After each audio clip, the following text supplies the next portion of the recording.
नमस्कार। दुनिया में इस वक्त जो कुछ भी हो रहा है, चाहे वो ट्रेड वॉर हो, पुराने दोस्तों में अनबन हो या फिर नए ग्रुप्स का बनना, ये सब अलग अलग घटनाएं नहीं हैं। नहीं, बिल्कुल नहीं। ये सब एक ही बहुत बड़ी कहानी के हिस्से हैं और आज हम इसी कहानी के पन्ने पलटने वाले हैं। तो सबसे बड़ा सवाल यही है कि जब दुनिया की बड़ी बड़ी ताकतें एक दूसरे से टकराती हैं तो होता क्या है। आज हम इसी टकराव की हर परत को खोलकर देखेंगे, जो हमारी दुनिया के भविष्य को एक नया आकार दे रहा है। और इस पूरी कहानी के सेंटर में है दो बड़े खिलाड़ी। एक तरफ है अमेरिका का अग्रेसिव ट्रेड वॉर और दूसरी तरफ भारत का एक बहुत ही सोचा समझा रणनीतिक दांव। मतलब जियोपॉलिटिक्स की एक नई बिसात बिछ चुकी है और खेल बस शुरू हो चुका है। तो चलिए कहानी की शुरुआत करते हैं भारत के एक काउंटर अटैक से। एक ऐसा कदम जिसने पूरी दुनिया में हलचल मचा दी और घटनाओं की एक चेन रिएक्शन शुरू कर दी। तो भारत ने किया क्या? उसने अमेरिका से आने वाली दालों पर सीधा 30% का जवाबी टैरिफ लगा दिया। ये कोई अचानक गुस्से में लिया गया फैसला नहीं था, बल्कि एक बहुत ही कैलकुलेटेड और असरदार मूव था जिसकी टाइमिंग परफेक्ट थी। अब जरा इस आंकड़े को देखिए, इससे समझ आएगा कि ये दांव कितना बड़ा था। अकेले 2024 में अमेरिका ने भारत को $80 मिलियन की दालें बेची थी। मतलब भारत ने अमेरिका के एक बहुत बड़े और मुनाफे वाले बाजार पर सीधी चोट की। और कमाल की बात यह है कि ये बाजार कोई छोटा मोटा नहीं था, बल्कि रॉकेट की स्पीड से बढ़ रहा था। पिछले साल के मुकाबले इसमें 40% की जबरदस्त ग्रोथ हुई थी। और बस इसीलिए भारत का ये टैरिफ अमेरिका को इतना ज्यादा चुभा। और हाँ, इस कदम का असर वो भी फॉरेन अमरीकी पॉलिटिक्स में दिखने लगा। सीनेटर क्रेमर और डेंस जैसे बड़े बड़े नेता खुलकर कहने लगे कि ये अमरीकी किसानों के साथ नाइंसाफी है। इससे एक बात तो साफ हो गई कि तीर बिल्कुल निशाने पर लगा था।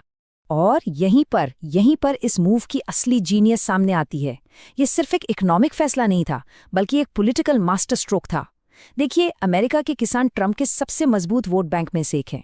तो जब उन पर आर्थिक दबाव पड़ता है तो वो दबाव सीधा व्हाइट हाउस पर महसूस होता है। नतीजा, अमेरिका बातचीत की टेबल पर आने के लिए मजबूर हो जाता है। चलिए अब कहानी का कैनवस थोड़ा और बड़ा करते हैं। अमेरिका का ये जो टकराव वाला रवैया है, वो सिर्फ भारत तक ही सीमित नहीं है, बल्कि अब तो उसके सबसे पुराने और पारंपरिक दोस्तों के साथ भी रिश्ते तनावपूर्ण हो रहे हैं। तो देखिए, ये जो स्लाइड है ना, ये पूरी कहानी का निचोड़ है। एक तरह से कॉज एंड इफेक्ट। एक तरफ अमेरिका के एक्शंस हैं, जहां वो अपने दुश्मनों और दोस्तों दोनों पर टैरिफ लगा रहा है, और दूसरी तरफ हैं उसके नतीजे। पुराने गठबंधन कमजोर पड़ रहे हैं और दुनिया में नए नए ग्रुप्स बन रहे हैं। इसका एक जबरदस्त एग्जाम्पल हमें ग्रीनलैंड में देखने को मिला। अमेरिका ने ग्रीनलैंड को खरीदने की पेशकश कर दी। नतीजा ये हुआ कि वहां के 17,000 लोग सड़कों पर उतर आए। बात इतनी बढ़ गई कि फ्रांस जैसे यूरोपीय देशों ने तो इसके विरोध में अपनी सेना तक भेज दी। सोचिए, ऐतिहासिक दोस्त आज एक दूसरे के खिलाफ खड़े थे। तो अब अमेरिका ने क्या किया? बदला लिया। उसने ग्रीनलैंड प्लान का विरोध करने वाले यूके, फ्रांस और डेनमार्क समेत 8 यूरोपीय देशों पर 10% का टैरिफ ठोक दिया।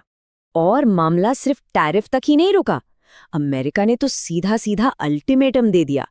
अपने ही यूरोपीय सहयोगियों से कहा कि जून तक ग्रीनलैंड सौंप दो, वरना 25% टैरिफ के लिए तैयार रहो। मतलब दोस्ती में दरार अब साफ दिखने लगी थी। तो ये सब जो हो रहा है, वो एक बहुत बड़े सवाल को जन्म देता है। क्या पुरानी वर्ल्ड ऑर्डर की सबसे मजबूत नींव यानी नेटो अब बिखर रहा है? क्या उसमें दरार पड़ चुकी है?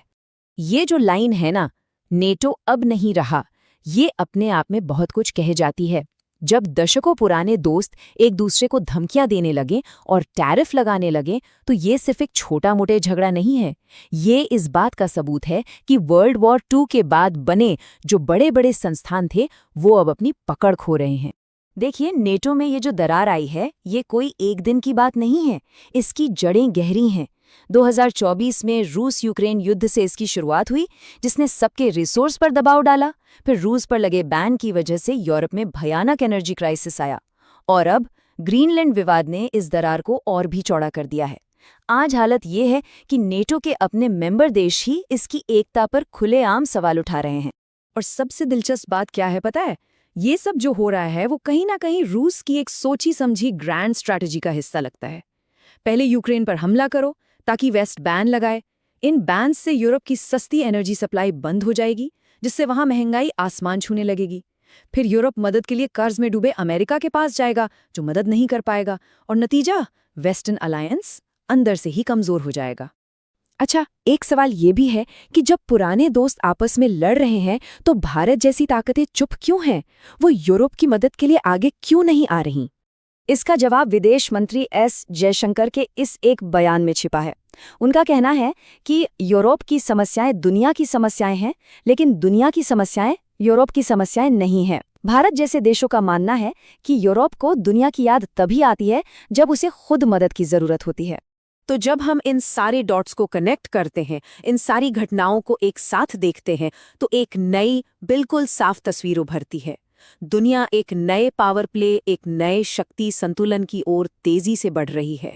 इसको ऐसे समझिए, जैसे किसी ने जियोपॉलिटिक्स की पुरानी शतरंज की बिसात को ही पलट दिया हो। सारे मोहरे बिखर गए हैं और अब हर खिलाड़ी अपनी नई चाल चलने के लिए पूरी तरह से आज़ाद है। और ये जो चार्ट है, ये इसी नए पावर बैलेंस को दिखा रहा है। अब वो जमाना गया जब दुनिया एक ध्रुवीय थी, जहां सिर्फ अमेरिका की चलती थी। अब ये एक मल्टीपोलर यानी बहुध्रुवीय दुनिया है, जहां ब्रिक्स देशों का ग्रुप, यूरोपियन यूनियन और दूसरी उभरती ताकतों के बीच पावर बंट चुकी है। तो चलिए एक नज़र डालते हैं कि पहले की दुनिया और आज की दुनिया में फ़र्क क्या है। पहले अमेरिका का दबदबा था, अब हर रोज़ नए गठबंधन बन और टूट रहे हैं। पहले डॉलर का राज था, अब लोकल करेंसियां आगे आ रही हैं।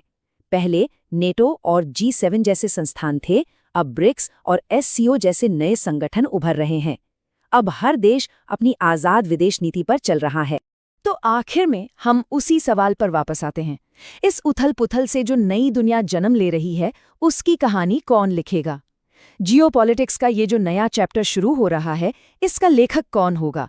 ये एक ऐसा सवाल है जिसका जवाब हमें आने वाले वक्त में ही मिलेगा।